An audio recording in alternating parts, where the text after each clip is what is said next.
Gulf ರಾಷ್ಟ್ರಗಳಲ್ಲಿ ಹೇಗಿದೆ ಯುದ್ಧ? ದೇಶದಲ್ಲಿ ತೈಲ ಗ್ಯಾಸ್ ಅಭಾವ ಎಷ್ಟಿದೆ? ಸಿಎಂಗಳ ಜೊತೆ ಪ್ರಧಾನಿ ಸಭೆ, ಟಫ್ ರೂಲ್ಸ್ ಜಾರಿಯಾಗುತ್ತಾ? ಇದು ಮಹಾಯುದ್ಧ ಡೇ 28 ಸ್ಟೋರಿ.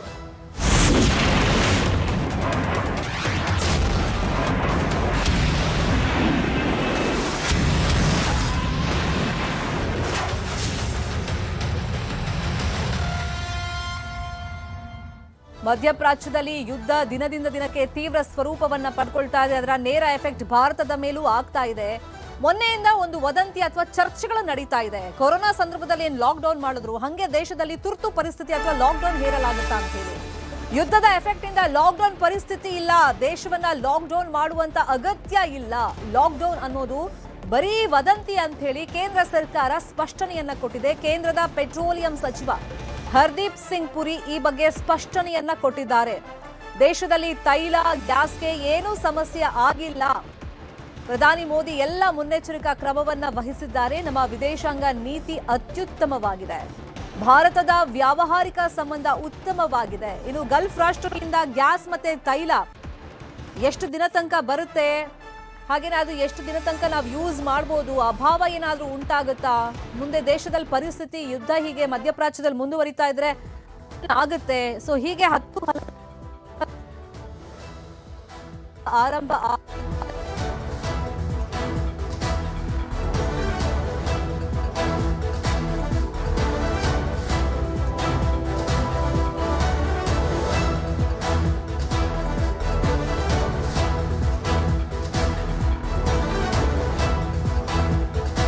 ರಾಷ್ಟ್ರಗಳಿಂದ ಗ್ಯಾಸ್ ತೈಲ ಬರ್ತಲೇ ಇದೆ. ಎಕ್ಸಲ್ ಈ ಬಗ್ಗೆ ಸಚಿವ ಹರ್ದೀಪ್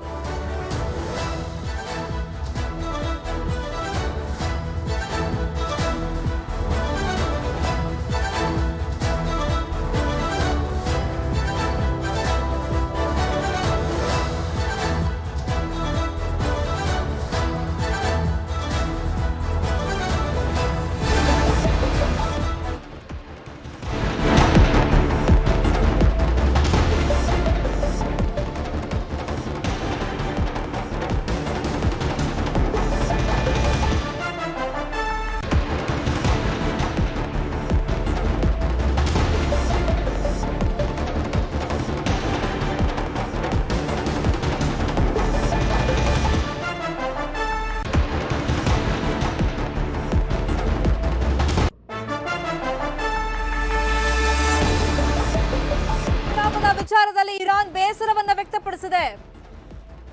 ಕಾರಣ ಒಂದ್ ಕಡೆ ಮಧ್ಯಸ್ಥಿಕೆ ವಹಿಸೋದಾಗಿ ಪಾಕಿಸ್ತಾನ ಹೇಳಿತ್ತಲ್ಲ, ಈ ವಿಷಯವಾಗಿ ಇಷ್ಟಿನ ಮಿತ್ರ ರಾಷ್ಟ್ರ ಅಂತ ಇರಾನ್ ತಿಳ್ಕೊಂಡಿತ್ತು. ಹರ್ಮುಜ್ ಜಲಸಂಧಿಯಲ್ಲಿ ಪಾಕಿಸ್ತಾನದ ಹಡಗುಗಳಿಗೆ ಅಲ್ಲಿ ಬಿಡಲಾಗ್ತಾ ಇತ್ತು ಕೂಡ. ಆದ್ರೆ ಈ ಮಧ್ಯಸ್ಥಿಕೆ ವಿಷಯವಾಗಿ ಪಾಕಿಸ್ತಾನ ಏನ್ ಹೇಳಿಕೆಯನ್ನ ಕೊಟ್ಟಿತ್ತು, ಈ ವಿಷಯವಾಗಿ ಇರಾನ್ ಪಾಕಿಸ್ತಾನದ ಮೇಲೆ ಈಗ ಬೇಸರವನ್ನ ವ್ಯಕ್ತಪಡಿಸಿದೆ. ಅಮೆರಿಕ ಪರ ಪಾಕ್ ನಡೆ ಇದೆ ಅಂತ ಹೇಳಿ ಇರಾನ್ ಗರಂ ಆಗಿದೆ. ಪಾಕಿಸ್ತಾನ ಈ ಯುದ್ಧದ ವಿಷಯವಾಗಿ ಡಬಲ್ ಗೇಮ್ ಆಡ್ತಾ ಇದೆ ಅಂತ ಹೇಳಿ ಇರಾನ್ ಆಕ್ರೋಶ ವ್ಯಕ್ತಪಡಿಸಿದೆ. ನಾವು ಯುದ್ಧ ನಿಲ್ಲಿಸಲ್ಲ ಅಂತ ಇರಾನ್ ಮತ್ತೊಮ್ಮೆ ಸ್ಪಷ್ಟನೆಯನ್ನ ಕೊಟ್ಟಿದೆ.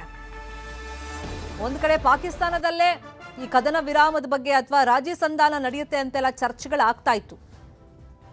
ಈ ಮಧ್ಯದಲ್ಲಿ ಇರಾನ್ ಇಷ್ಟಿನ ಪಾಕಿಸ್ತಾನವನ್ನ ತನ್ನ ಮಿತ್ರ ರಾಷ್ಟ್ರ ಅಂತಾನೆ ತಿಳ್ಕೊಂಡಿತ್ತು. ಆದ್ರೆ ಯುದ್ಧದ ವಿಷಯವಾಗಿ, ಕದನ ವಿರಾಮದ ವಿಷಯವಾಗಿ ಪಾಕಿಸ್ತಾನ ಡಬಲ್ ಗೇಮ್ ಮಾಡ್ತಾ ಇದೆ ಅಂತ ಹೇಳಿ ಇರಾನ್ ಈಗ ಕೆಂಡ ಕಾರ್ತಾ ಇದೆ. ಕಾರಣ ಮಧ್ಯಸ್ಥಿಕೆ ಬಗ್ಗೆ ಪಾಕಿಸ್ತಾನ ನಡ್ಕೊಂಡ ರೀತಿ ಬಗ್ಗೆ ಮತ್ತೆ ಅಮೆರಿಕ ಪರ ಪಾಕಿಸ್ತಾನ ಇದೆ ಅಂತ ಹೇಳಿ ಈಗ ಏನು ಡಬಲ್ ಗೇಮ್ ನಿಂದಲೇ ಗೊತ್ತಾಗ್ತಾ ಇದೆ. ಸೊ ಈ ವಿಷಯವಾಗಿ ಈಗ ಇರಾನ್ ಗರಂ ಆಗಿದೆ.